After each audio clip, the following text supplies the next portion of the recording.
बाज पक्षी के बचपन की शुरुआत बहुत ही मुश्किल समय से होती है। बाज पक्षी को बचपन में ऐसी ट्रेनिंग दी जाती है जिससे वह अपने जीवन में बड़ी से बड़ी मुश्किलों से भी आसानी से सामना कर पाते हैं। जब किसी भी पक्षी का बच्चा पैदा होता है तो वह कम से कम 1 महीने तक तो अपने माता पिता पर ही निर्भर रहता है। वह अपने खाने पीने से लेकर जब तक चलना नहीं सीख जाता तब तक वह अपने माता पिता की नजर में रहता है, लेकिन बाज पक्षियों में ऐसा नहीं होता है। बाज पक्षी सबसे उल्टा चलते हैं। जब एक बाज मादा अपने बच्चे को जन्म देती है तो उस समय से ही उसके बच्चे की ट्रेनिंग शुरू हो जाती है कि उसे अपने जीवन में कैसे संघर्ष करना है। पैदा होने के कुछ ही दिनों बाद बाज के बच्चे का प्रशिक्षण शुरू हो जाता है। उसके प्रशिक्षण के पहले पड़ाव में बाज मादा अपने बच्चे को चलना सिखाती है। जब बच्चा भूखा होता है तो उसकी माँ खाना लाती है, जैसा कि सभी पक्षी करते हैं, लेकिन बाज सीधा अपने बच्चे को खाना नहीं देते हैं। बाज मादा खाना लाकर अपने घोंसले से कुछ दूरी पर खड़ी हो जाती है और तब तक उसे खाना नहीं देती जब तक उसका बच्चा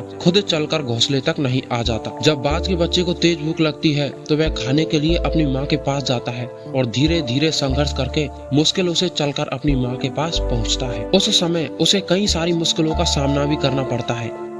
उसे कई चोटें भी लगती है, लेकिन उसकी माँ उसे खाना तब तक नहीं देती जब तक वह खुद चलकर उसके पास नहीं आ जाता। उसकी माँ कठोर दिल रखकर सिर्फ अपने पास आने का इंतजार करती है, उसकी कोई मदद नहीं करती है। जब वह चलना सीख जाता है तो उसका दूसरा पड़ाव आता है। यह पड़ाव उसके लिए बहुत ही मुश्किल होता है। इसमें मादा बाज अपने बच्चे को अपने पंजों में पकड़कर उसे खुले आसमान में ले उड़ती है। अपने बच्चे को पंजे में दबाकर वह लगभग 12 से 14 किलोमीटर ऊपर तक ले जाती है और वहां से उसे छोड़ देती है। तब वह बच्चा नीचे गिरने लगता है और वह उसे देखती है।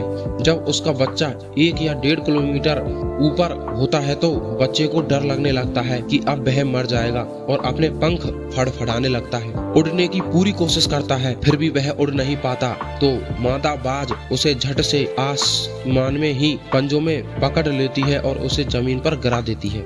ऐसा उसकी माँ तब तक करती है जब तक वह पूरी तरह से उड़ना नहीं सीख जाता। इस प्रकार से एक बाज के बचपन की शुरुआत होती है और उसे इस कठिन प्रशिक्षण को करना ही पड़ता है। इस कठिन प्रशिक्षण से वह अपने जीवन में बहुत कुछ सीखता है। इसके कारण ही वह अपने से दोगुना बजनी का भी आसानी से शिकार कर सकता है और उसे आसमान में ले उड़ता है। इस प्रशिक्षण से वह मजबूत और शक्तिशाली हो जाता है। हमें बाज के इस प्रशिक्षण से जीवन में बड़ी सीख मिलती है। हर व्यक्ति, जानवर या पक्षी अपने बच्चों से बहुत प्यार करता है। इसका मतलब ये नहीं कि वह उसे अपने पर ही निर्भर रहने दे। उसे जिंदगी में मुश्किलों का सामना करना भी सिखाए, जिसके कारण वह अपनी प्रतिभा दिखा सके और अपने एक बेहतर व्यक्तित्व कायम कर सके। हमेशा अपने बच्चों को ये सिखाएं कि जिंदगी का दूसरा नाम ही संघर्ष है। अपने जीवन में यदि कुछ हासिल करना है तो संघर्ष करना ही पड़ेगा। दोस्तों, आज की ये कहानी आपको कैसी लगी कमेंट में जरूर बताएं। अगर आपको वीडियो अच्छा लगा हो तो हमारे चैनल को लाइक, शेयर और सब्सक्राइब करके ही जाएं।